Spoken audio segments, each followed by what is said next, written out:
बड़वानी में अवैध रेत का कारोबार जिला मुख्यालय से सुचारू रूप से जारी है। हालांकि अवैध रेत के गोरख धंधे में जहां खनिज विभाग कार्रवाई के आंकड़े भी नहीं देता, वहीं खनिज विभाग के जवाबदार इंस्पेक्टर शांतिलाल नीनामा मीडिया से कोई जानकारी साझा नहीं कर रहे हैं। इसी से बयां होता है कि रेत का कारोबार किस तरफ फल फूल रहा है। इतनी कार्रवाई के बावजूद आज भी अवैध खनन जारी है, लेकिन खनिज विभाग क्या कार्रवाई कर रहा है ये वो ही जाने। नाम मात्र कार्रवाई से कहीं न कहीं खनिज विभाग पर भी कई तरह के सवाल खड़े हो रहे हैं। एनजीटी, उच्च न्यायालय और राज्य सरकार की कड़ी हिदायत के बाद भी अंधेरी रात में तो ठीक ही दिन दहाड़े में नदी में खनिज विभाग की निष्क्रियता का फायदा उठाकर रेत माफिया नदियों का सीना मशीनों से चीर रहे हैं। भाई, नर्मदा किनारे वो गोई पर लगातार अवैध रेत खनन हो रहा है, क्या कहोगे? अवैध खनन नर्मदा पट्टी में बहुत ही बड़े स्तर पे चल रहा है। यहाँ पे जो ट्रैक्टर जो चलाते हैं, जिनका रेत भरी होती है, तो वो आनन फानन में बिल्कुल तेज़ गति में गाड़ी चलाते हैं और इसी कारण से कई सारे लोगों की यहाँ पे मृत्यु भी हो गई है। एक मेरे घर के सामने का ही केस है, जहाँ पे एक टीचर थे, वो अपने व्यक्तिगत कार्य को लेकर वहाँ जब बात कर रहे थे तो पीछे ट्रैक्टर आया और उनको पूरे कुचल के निकल चुका है। ऐसा एक केस नहीं, कई सारे केस है जिसमें कई सारे लोगों को मार डाल दिया गया है इस रेत खनन के कारण से। ट्रैक्टर जो है सीधी बिल्कुल तेज़ रफ्तार में आती है और अगर वो गाड़ी नहीं साइड में अगर नहीं हटाते तो उसके ऊपर से चला के निकल जाती है। इसके संबंध में हमने पहले भी आवेदन दिया था, लेकिन कोई कार्रवाई नहीं हुई है। कभी कभी ऐसा भी लगता है कि सभी की साठगांठ होकर ही ये सब काम चल रहे हैं, क्योंकि नर्मदा पट्टी में अभी से नहीं, बहुत पहले से काम चल रहा है। अवैध खनन, जो रेत खनन जो है वो बहुत ही बड़े स्तर पे चल रहा है, लेकिन कोई सुनने वाला नहीं है। कई सारे लोगों की जान भी जा चुकी है, लेकिन अभी तक कोई भी निराकरण नहीं हुआ इसका।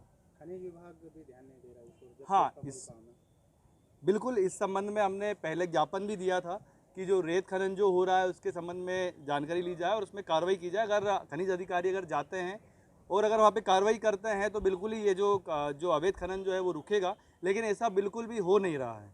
आए दिन जो है वो इस प्रकार की गाड़ियाँ चल रही हैं। मैं खुद भी, मेरा जो मूल निवास जो वहीं का है, पालिया ग्राम का है, वहाँ पे जब मैं अपने मूल नेटिव गांव में जब जाता भी हूँ तो वहाँ पे देखते हैं कि बिल्कुल तेज़ गति से ट्रैक्टर आती है और अगर साइड में गाड़ी ना करे तो ठोक ठाक के निकल जाएंगे वो लोग। कहाँ चल रहा है सर, ये गोई नदी जो है, गोई नदी में सभी जगह पे जो भी जहाँ पे ज़्यादा लोगों का जाना आना नहीं होता, वहाँ पर ये रेत खनन हो रहा है। लेकिन ताज्जुब की बात, खनिज इंस्पेक्टर शांतिलाल नीनामा कैमरे के सामने बोलने के बजाय रटा रटाया कार्रवाई की जाएगी की बात कहकर टाल देते हैं। कैमरों से दूर होकर पल्ला झाड़ते हैं। बड़वानी जिले के सिलावत, पीपलूद, बगूद व नर्मदा व गोई नदी किनारे अवैध तरीके से रेत का खनन बदस्तूर जारी है। जिला प्रशासन की जिम्मेदार अधिकारी खदानों से रेत भरे ट्रैक्टरों पर कार्रवाई कर जेसीबी और पोकलेन मशीन से खनन न किए जाने की हिदायत दे रहे हैं, मगर यहाँ के बालू रेत माफिया वही कर रहे हैं जो उन्हें अच्छा लग रहा है। नर्मदा पट्टी व गोई नदी के किनारे अवैध रेत उत्खनन लगातार जारी है। ये तो बहुत समय से अवैध उत्खनन चल रहा है और नर्मदा बचाओ आंदोलन ने कई बार इसको रोकने की भी प्रयास किए। कई ट्रैक्टर वगैरह जो रेत माफिया अवैध उत्खनन कर रहे थे उनको भी एफआईआर भी उन पे की और रोकने की पूरी कोशिश की, पर प्रशासन को देखा जाए तो हाईकोर्ट का आदेश है और एनजीटी का भी आदेश होने के बावजूद भी प्रशासन कहीं ना कहीं सक्रिय नहीं है। कुछ कार्रवाई होती है, उसके बाद फिर वो ढिलंगी महीनों तक दी जाती है, जिससे क्या है, रेत माफियाओं के हौसले और बुलंद हो रहे हैं और इन पर सख्त से सख्त कार्रवाई करनी चाहिए ताकि ये दूसरी बार उत्खनन ना करे, अवैध उत्खनन। अभी क्या हो रहा है? अभी गोई नदी है, यहाँ पर पीपलूद में भी चल रहा है, बड़दा जैसा, मतलब ये नर्मदा पट्टी में आप कहीं भी देख लो तो कहीं से भी आपको ऐसा तो हो नहीं कि किसी रोज़ भी आपको वाहन नहीं दिखे। कहीं डंपर दिख रहे हैं तो कहीं काली रेत के ट्रैक्टर चल रहे हैं या बालू रेत के ट्रैक्टर चल रहे हैं, मतलब लगातार धड़ल्ले से हो रहा है अवैध। खनिज विभाग निष्क्रिय है, कोई कार्रवाई नहीं कर रहा है, क्या समझ? अभी बीच में अखबार में हमने देखा कि एसडीएम साहब ने कार्रवाई की थी, 2-3 बार हमने देखा था अखबार में जो आया था पढ़ा, पर खनिज विभाग का तो कहीं से कहीं तक अभी नाम नहीं आता कि इतनी कार्रवाई की कि ये कार्रवाई की है। हो सकता है 1-2 बार की हो, पर लगातार विभाग इसीलिए बना है कि भाई खनिज विभाग इसीलिए है कि अवैध उत्खनन को रोका जाए जो हो रहा है अवैध तरीके से, पर ये जहाँ होना चाहिए वहाँ पर सक्रिय नहीं दिख रहे हैं।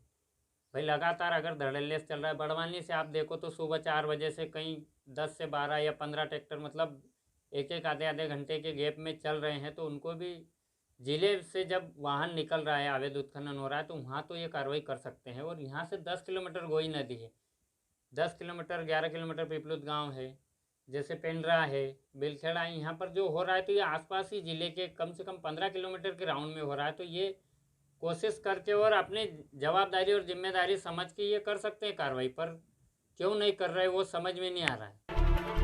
मीडिया ने जहां सुरक्षा की दृष्टि से सीधे तौर पर खदान स्थल पर न जाते हुए नदी के दूसरे किनारे पर पहुंचकर अवैध खनन का जायजा लिया, जहां किनारों पर अलग अलग ट्रैक्टर ट्राली रेत भरने के लिए खड़े थे, जिसके लिए लगभग 10 से 15 मजदूर रेत निकालने में लगे थे।